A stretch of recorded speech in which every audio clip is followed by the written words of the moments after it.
Bismillahirrahmanirrahim. Assalamualaikum warahmatullahi wabarakatuh.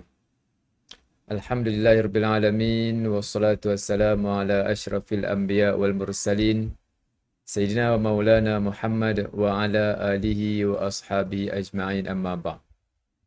Alhamdulillah, syukur kita kepada Allah Subhanahu wa taala dapat bertemu kita dalam siri yang ke-17 pada kali ini membincangkan perbezaan antara hak dan tanggungjawab, di mana hak merupakan sesuatu yang perlu diperoleh oleh manusia supaya hak itu akan menjamin sebuah kehidupan yang adil dan sejahtera, bukan sekadar kepada dirinya tetapi juga kepada orang lain. Maka hak ini adalah sesuatu yang perlu diperoleh, seperti mana hak untuk hidup, hak untuk menikmati kebebasan, hak untuk bercakap, hak untuk bersuara dan segala hak yang lain yang bertujuan untuk memberikan keselesaan kepada seseorang manusia dan juga dalam kehidupan yang bermasyarakat. Kalau dilihat daripada perspektif barat, hak asasi ini merangkumi pelbagai sudut, seperti mana hak untuk bertemu, hak untuk berkumpul, hak untuk bergerak, hak untuk melakukan persatuan, hak untuk beragama, hak mendapat pendidikan, hak untuk mendapat maklumat dan pelbagai hak-hak lagi yang mungkin diperjuangkan oleh satu-satu kelompok, dan mungkin hak yang diperjuangkan oleh kelompok itu tidak sama dengan kelompok yang lain. Apapun apa yang difikirkan oleh sesetengah manusia sebagai hak, maka ia memperjuangkannya dan dia merasa perlu memperoleh hak berkenaan secara sama rata. Dan inilah yang terdapat dalam hak yang sering disuarakan oleh ramai pihak. Cuma bagaimanakah Islam menanggapi persoalan hak dan bagaimanakah Islam berusaha untuk memberikan manusia semua hak yang perlu, merangkumi hak untuk individu, hak untuk keluarganya, hak untuk masyarakat, hak untuk negara dan yang paling penting hak untuk Allah Subhanahu wa taala. Sebagai permulaan dan mukadimah dalam perbincangan ini, dia ada dua perkara yang perlu untuk kita fikirkan dan juga bincangkan, iaitu hak asasi dan keinginan. Adakah benar-benar hak yang disebut oleh seseorang itu benar-benar merupakan haknya ataupun ia merupakan suatu keinginan sahaja? Inilah merupakan satu perkara asas yang dibincangkan kerana ramai manusia menyangka itu adalah haknya, sedangkan yang sebenarnya itu bukanlah hak. Itu bukanlah hak, tetapi itu hanyalah keinginan manusia dan keinginan manusia itu tentunya tidak terbatas. Apabila manusia menganggap keinginan itu sebagai hak, masing-masing memperjuangkan hak masing-masing, maka akan menimbulkan permasalahan dalam masyarakat. Permasalahan kerana manusia menganggap keinginan itu sebagai hak, maka kumpulan ini menganggapnya sebagai hak yang perlu diiktiraf dan perlu dihormati. Maka ada sekumpulan yang lain pula menganggap sesuatu perkara itu sebagai haknya yang perlu untuk dihormati dan juga mereka memperjuangkannya. Maka inilah menimbulkan satu persoalan dan perbezaan, seperti mana ada sekumpulan manusia sebagai contoh yang ingin menukar jantingan. Bila mereka mendakwa itu sebagai hak, maka ada pihak yang lain mengatakan bahawa itu adalah keinginan. Inilah keinginan sahaja. Kerana menukar jantina ini bukanlah suatu hak, tetapi ada sekumpulan manusia yang menganggap sebagai hak. Di sinilah terletaknya pertembungan di antara manusia yang menganggap sebagai hak dan manusia yang lain menganggapnya hanyalah keinginan sahaja. Peranan agama ia menentukan. Agamalah yang menentukan di manakah yang sepatutnya sebagai hak dan di manakah yang sepatutnya hanyalah sebagai keinginan yang perlu kadang-kadang boleh dipenuhi, dan ada keinginan yang hanya disimpan sahaja, yang tidak wajar untuk kita memenuhi semua keinginan yang ada dalam diri manusia. Oleh sebab itulah, bila kita melihat dengan lebih mendalam lagi, Islam sebagai agama menekankan tentang tanggungjawab. Islam ada tentang tanggungjawab. Cumanya bila sebut tanggungjawab ini, ramai yang enggan untuk melaksanakannya kerana dia berat. Kalau dibandingkan antara hak dan tanggungjawab, ramai manusia yang prefer kepada hak. Kalau dibandingkan dan diberikan peluang, kau nak dapat hak ke nak tanggungjawab, rata-rata manusia akan memilih kepada hak. Kenapa memilih hak? Kerana dia benda yang dia dapat, yang dia peroleh. Manakala tanggungjawab benda yang dia kena buat, benda yang dia kena bayar. Maka ini perbezaan antara hak dan tanggungjawab. Hak benda yang dia perlu dapat, manakala tanggungjawab pula ialah perkara yang dia kena buat. Di antara benda yang dapat, yang kena buat, tentulah ramai manusia memilih benda yang dia perlu dapat. Kalaulah perkara itu perkara yang susah, perkara yang berat, perkara yang memerlukan kos, tetapi oleh kerana dia benda yang dia suka, benda yang dia perlu, maka dia sanggup untuk menghabiskan duit, masa yang banyak untuk memperolehnya.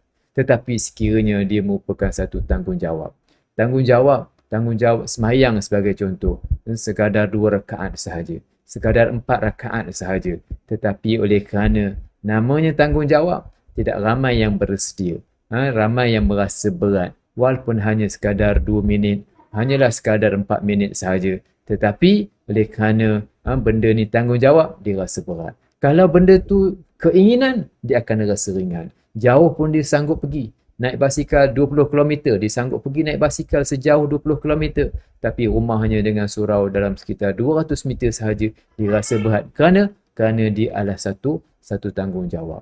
Inilah perbezaan di antara hak dan tanggungjawab. Tanggungjawab sumbernya agama. Hak asasi sumbernya keinginan manusia. Nak tahu tanggungjawab? Tanggungjawab datang daripada agama. Kerana yang boleh menentukan tanggungjawab yang perlu dilakukan oleh seseorang manusia yang berlandaskan kepada rasa tanggungjawab, rasa keagamaan ini, datangnya daripada wahyu, datangnya daripada Allah Subhanahu wa taala.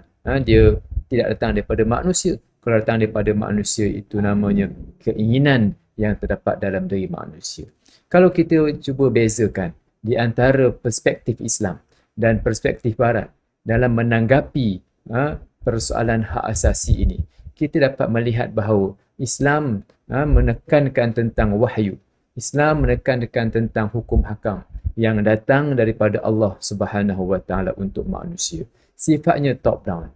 Manakala daripada perspektif Barat pula, hak itu datang daripada keinginan manusia, datang daripada pandangan manusia, datang daripada bawah ke atas, bottom up, daripada manusia A, manusia B, manusia C, masing-masing memberikan pandangan, masing-masing menunjukkan keinginan yang mereka perlu peroleh. Apabila keinginan-keinginan ini bertembung antara satu sama lain, maka di situlah mereka memerlukan kepada majoriti dan suara ramai. Manakah keinginan yang perlu untuk diperjuangkan? Manakah keinginan yang perlu untuk diberikan keutamaan? Oleh kerana itulah wujudnya dalam kalangan mereka kumpulan-kumpulan yang bersifat minoriti, yang bertujuan, yang bergerak, yang memperjuangkan keinginan-keinginan ini, sehinggalah mereka memperoleh dan sehinggalah wujudnya kumpulan yang boleh kahwin antara lelaki dengan lelaki, yang boleh kahwin antara perempuan dengan perempuan, kerana memperjuangkan hak yang sebenarnya itu adalah keinginan. Namun dalam Islam, kita melihat apa yang terdapat dalam hukum hakam, apa yang terdapat dalam wahyu daripada Allah Subhanahu wa taala ini, telah pun terkandung, telah pun mempunyai maqasid ataupun tujuan yang boleh menjaga kemaslahatan manusia, menjaga agamanya, menjaga nyawa manusia, menjaga harta manusia, menjaga akal manusia, menjaga keturunan dan juga menjaga maruah. Ada 6 perkara yang secara tak langsung semua undang-undang Islam, semua hukum hakam Islam ni menjaga daripada pelbagai sudut, khususnya 6 perkara ini bagi menjamin kesejahteraan manusia. Dengan kata lain, hukum hakam yang terdapat dalam Islam ini secara tak langsung dia merangkumi semua hak-hak yang dijaga dan yang diperlukan oleh manusia. Bagi Barat, mereka memperjuangkan hak kerana mereka tidak mempunyai suatu undang-undang yang berasaskan daripada Tuhan. Kita orang Islam mempunyai satu set hukum yang datang daripada Allah Subhanahu Wa Taala. Bila set hukum datang daripada Tuhan, telah pun ada sedia yang menjaga hak dan kebajikan manusia. Cuma mungkin ada di kalangan manusia yang gagal dan melaksanakan urusan ini. Ada di kalangan manusia yang gagal untuk melaksanakan tanggungjawab dengan baik, yang akhirnya menyebabkan banyak hak yang mungkin terabai. Yang menyebabkan hak sebagai contoh hak isteri terabai disebabkan oleh suami yang tidak menjalankan tanggungjawabnya. Hak anak yang mungkin terabai apabila ayah tidak menjalankan tanggungjawabnya dengan baik. Dengan kata lain, Islam menekankan tentang tanggungjawab lebih daripada menekankan tentang soal hak. Bukan bererti dalam Islam yang tiada hak. Islam mempunyai hak. Islam menjaga hak. Tetapi cara Islam menjaga hak itu dengan cara Islam menekankan tentang tanggungjawab. Kalaulah dalam sebuah rumah tangga sebagai contoh, masing-masing pihak, suami dan isteri, masing-masing bercakap tentang hak masing-masing. Ini hak saya, kata suaminya.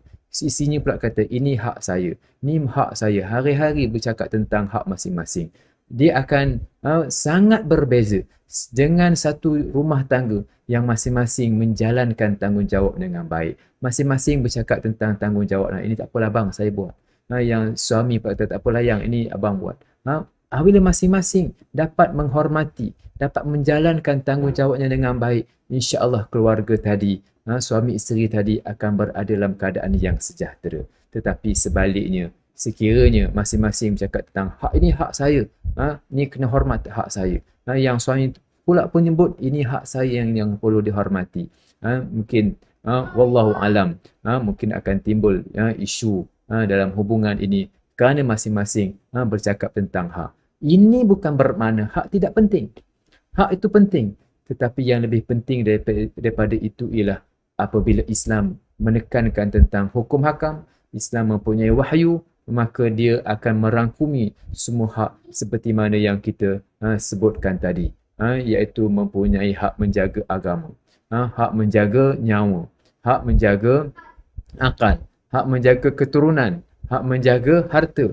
Semua perkara ini merupakan perkara penting yang perlu ada dalam kehidupan manusia. Sekiranya semua ini terjaga, maka insya-Allah keseluruhan hidup manusia akan memperoleh kejayaan, akan memperoleh kesejahteraan. Namun sekiranya ada pihak-pihak yang mungkin mengabaikan tanggungjawab, mengabaikan tanggungjawab dalam agama, mengabaikan tanggungjawab sehingga boleh merosakkan nyawa manusia, yang mengabaikan tanggungjawab sehingga merosakkan akal, yang mengabaikan tanggungjawab sehingga merosakkan keturunan dan juga menyebabkan rosaknya harta benda, maka akan gagallah. Kerana apabila gagalnya manusia menjalankan tanggungjawab, maka akan gagallah manusia dalam menjaga kesejahteraan antara manusia. Di sinilah terletaknya perjuangan yang ada dalam Islam ini berbeza dengan perjuangan yang dibawa oleh Human Rights Barat.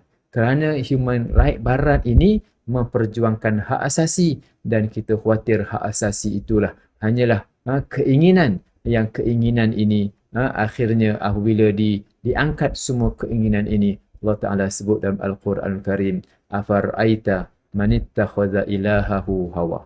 Kamu tidak melihatkah, wahai Muhammad, orang yang menjadikan hawa nafsunya sebagai Tuhan? Ini mungkin bertepatan dengan apa yang dibincangkan ini. Kerana hak asasi yang mereka agungkan, yang mereka bawa itu berasaskan kepada keinginan, dan kita khawatir keinginan itu akan tidak terbatas, maka wujudlah manusia yang memperjuangkan hak untuk kahwin lelaki sama lelaki sebagai contoh, hak untuk tukar jantina, hak untuk menjadi wanita, hak untuk menjadi lelaki. Dia perempuan nak jadi lelaki, dia lelaki nak jadi perempuan. Ini mungkin akhirnya menimbulkan kecelaruan dalam masyarakat apabila manusia mengikut semua keinginan mereka. Apa sebenarnya yang mereka kata? Kan? Kita mungkin mendengar sebahagian daripada hujah-hujah lapuk yang mungkin disebut, yang mungkin diajukan kepada kita. Ini hak saya untuk berjudi, saya tak ganggu orang lain. Ini hak saya untuk berzina, saya tak ganggu orang lain. Ini hak saya lah untuk tukar jantina, saya tak ganggu orang lain. Ini hak saya lah nak pakai begini, ikut suka saya lah, saya tak ganggu orang lain. Kan? Ini selalu kita dengar. Kan? Itulah satu hujah-hujah yang menggunakan hujah hak ini. Hak saya lah. Kan? Tetapi sebenarnya, walaupun mereka menganggap perkara itu tidak salah, sebenarnya kan, kesalahan ini bukan sekadar mengganggu orang lain. Bukan sekadar mengganggu orang lain ataupun melakukan jenayah. Melakukan jenayah mencuri, ya, itu adalah suatu kesalahan. Tetapi sebenarnya juga apabila dia melanggar hak Allah Subhanahu Wa Taala, maka dia merupakan satu kesalahan, kerana melanggar hak Allah Taala ini secara lambat laun dia akan menimbulkan masalah yang besar dalam masyarakat. Hak Allah Taala ini yang perlu dijaga. Kan? Ini bermakna kita mempunyai dua perkara, iaitu jenayah dan dosa. Jenayah ini mungkin kadang-kadang jenayah ini dia merupakan perkara yang kita mengambil hak orang lain ataupun mengganggu hak orang lain ataupun merampas hak orang lain. Ini mungkin jenayah. Tetapi yang kurang sedikit daripada jenayah ini mungkin ada bersifat dosa. Dia tidaklah sampai melakukan jenayah, melakukan melampau hak orang lain, tetapi dia adalah melakukan sesuatu yang secara tidak langsung sebenarnya dia juga mengganggu ketenteraman orang lain. Sebagai contoh, untuk berpakaian yang menjolok mata. Kalaulah dia berpakaian menyebutkan ini hak saya untuk pakai ikut suka saya, mungkin dia mengganggu hak orang lain. Ada di situ perkara dosa dan ada di situ yang disebut mengganggu hak orang lain. Walaupun kadang-kadang dia mungkin hanyalah untuk bersifat tidak mengganggu orang lain, minum arak dalam rumahnya misalnya, walaupun kita tak ada hak untuk kita kata, walaupun kita tak ada hak untuk mengganggu dia, walaupun kita tidak dibenarkan untuk membuat tajassus, tetapi perkara dosa, perkara maksiat ini kita cubalah untuk menjaganya, supaya apabila kita menjaga perkara ini, maka dia akan menjaga hak Allah Subhanahu Wa Taala, kerana dia akan lambat laun mengganggu gugat masyarakat. Akan lambat laun dia akan membawa satu masalah yang berlaku kepada masyarakat. Sebagai contoh, orang minum arak. Walaupun dia mungkin satu hak, tetapi dia mungkin terbabas nanti ketika mana dia mabuk, dia bawa kereta. Mungkin dia ketika mana dia bawa kereta, dia mungkin akan melanggar orang yang tidak berdosa. Ini satu perkara yang walaupun dia dilihat sebagai satu hak, tetapi perkara inilah yang perlu dijaga, yang perlu dikawal, supaya dia dapat menjaga keharmonian yang berlaku dalam masyarakat. Berjudi, minum arak, berzina, menukar jantina, membuka aurat dan lain-lain, bagi setengah manusia menganggapnya sebagai hak. Hak untuk berhibur, hak untuk mendapat ketenangan, hak untuk mendapat kepuasan, hak untuk merasa jati diri, hak untuk berhias. Tetapi sebenarnya mereka adalah seorang yang ingin melakukan apa sahaja, biarpun bercanggah dengan agama, biarpun menyalahi adat. Inilah yang wujud dalam masalah hak yang perlu untuk kita tangani dengan cara kita menekankan tanggungjawab. Kerana itulah perkara yang dibawa oleh agama. Kerana apabila agama dapat menyusun atur kehidupan manusia dengan baik, insya-Allah semua hak ini akan terjamin dan terjaga dengan baik. Islam mengaku hak, tetapi Islam berbeza pandangan dengan Barat, kerana Islam menekankan tanggungjawab berbanding dengan hak. Kalau dilihat dari sudut maksud hak, dia mempunyai 4 maksud. Hak mempunyai 4 maksud dari sudut bahasa. Yang pertama, dia membawa erti benar. Seperti mana katakanlah yang hak. Cakaplah perkara yang hak. bererti bercakaplah benda-benda yang benar. Inilah peraturan. Yang kedua, betul, ini adalah perbuatan yang hak, yakni inilah perbuatan yang betul. Yang ketiga, tetap Al-Quran itu diturunkan dengan hak, diturunkan dengan tetap dan pasti, kan hari akhir adalah hari yang pasti. Yang ini antara makna penting dari sudut bahasa kepada hak, iaitu benar, benda yang betul, benda yang tetap dan benda yang pasti. Dari sudut perspektif Al-Quran, hak ini mempunyai banyak maksud. Ada yang mempunyai maksud tauhid, Islam, kepastian azab, keadilan, bahagian yang ditentukan, hutang, Al-Quran, kebenaran. Allah Ta'ala ini antara maksud-maksud yang diberikan oleh Allah Subhanahu Wa Ta'ala dalam Al-Quranul Karim. Kerana lafaz hak disebutkan dalam Al-Quranul Karim sebanyak 283 kali. Kebanyakannya menggunakan kata nama isim ataupun kata nama, sebanyak 20 kali, 22 kali menggunakan kata kerja ataupun fi'il. Ini bermakna hak banyak dibincangkan dalam Al-Quran, termasuklah ayat-ayat yang tidak menggunakan perkataan hak tetapi perbahasannya meliputi maksud perkataan hak, yakni perbahasannya merangkumi aspek tanggungjawab yang banyak disebut dalam Al-Quranul Karim. Kalau ditanya, adakah Rasulullah ini memperjuangkan hak asasi? Rasulullah ini memperjuangkan tanggungjawab. Walaupun ada Rasulullah menyebutkan tentang hak, tetapi apa yang diperjuangkan oleh Rasulullah sallallahu alaihi wasallam ini ialah satu cara hidup. Cara hidup yang berlandaskan kepada wahyu. Cara hidup yang berlandaskan kepada agama, yang akhirnya menjadikan manusia berasa tanggungjawab yang sebenar terhadap dirinya, terhadap keluarganya, terhadap masyarakatnya dan juga terhadap negaranya. Dalam satu hadis Rasulullah sallallahu alaihi wasallam ada bersabda, "Haqqul muslim al muslim sittun." Hak seorang muslim ke atas muslim yang lain ini ada 6 perkara. Maka ditanya, ya Rasulullah, apakah hak-hak berkenaan? Maka Rasulullah bersabda, "Idza laqitahu fasallim alaih." Apabila kamu jumpa, kamu ucaplah salam. Apabila dia mengajak kamu, "Idza da'aka fa'ajibhu." Maka hendaklah kamu menerima ajakannya. "Wa idza stansahaka." Bila dia meminta nasihat daripada kamu, maka berilah nasihat. Apabila dia bersin, fahamidallaha fasyamithu. Apabila dia menyebut dan bersin itu alhamdulillah, maka hendaklah kamu menyebutnya dan membalasnya dengan baik. Wa idza marida, apabila dia sakit, hendaklah kamu menziarahinya ataupun ayadahnya. Wa idza mata fattabi'hu, apabila dia mati ataupun meninggal dunia, maka hendaklah kamu mengiringi ke kuburnya, mengiringi jenazahnya ke kuburnya. Rasulullah secara jelas dalam hadis ini menyebut perkataan hak. Walaupun Rasulullah menyebut perkataan hak, tetapi apa yang Rasulullah telah sebutkan dalam hadis yang lain, malahan dalam ayat Quran yang lain tentang salam masalahnya. Salam ini merupakan perkara yang banyak disebut dalam hadis-hadis yang lain.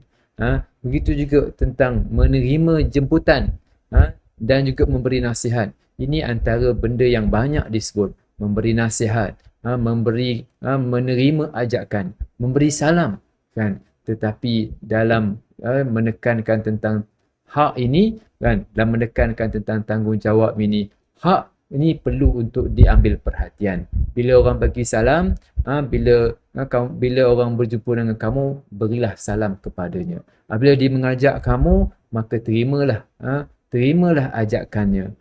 Memberi salam ini, kan, menyampaikan ataupun menerima itu adalah tanggungjawab yang perlu ada di antara orang Islam. Ini bererti kedua-dua ini, hak dan tanggungjawab ini, hubungan kesalingan, hubungan yang perlu untuk diseimbangkan. Tidak wajar untuk kita menekankan tentang hak sahaja tetapi kita meninggalkan tanggungjawab. Kedua-dua perkara ini yang perlu untuk diseimbangkan.